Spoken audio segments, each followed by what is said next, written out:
The United States and its partners have launched Operation Epic Fury, the most lethal, most complex, and most precise aerial operation in history.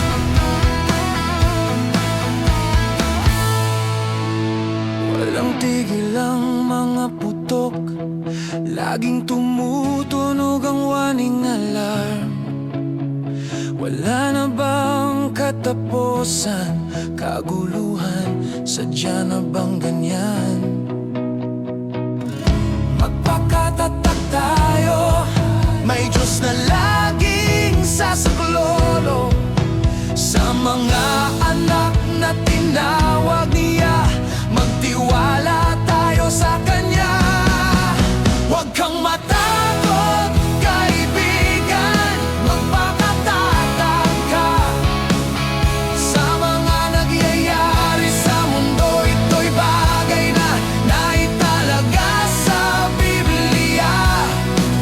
Huwag kang matakot, manalangin ka, kalooban ng Diyos ang maghari sa buhay ng bawat isa.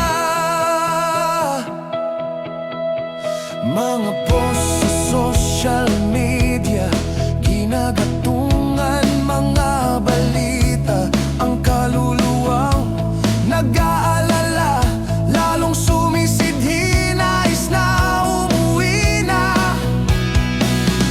Magpakatag tayo, may Diyos na laging sasaklolo sa mga anak na tinawag niya. Magtiwala tayo sa Kanya.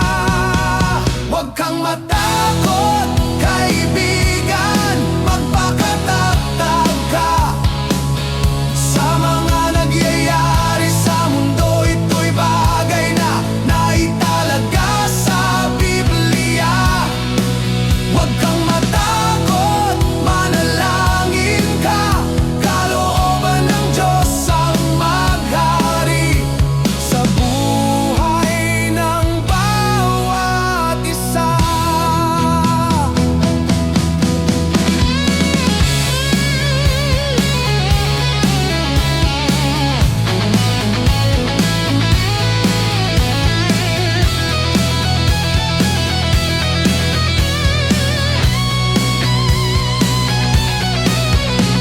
Sapagkat ang Espiritong ibinigay sa atin ng Diyos ay hindi espiritu ng kahinaan ng loob, kundi espiritu ng kapangyarihan, pag-ibig at pagpipigil sa sarili.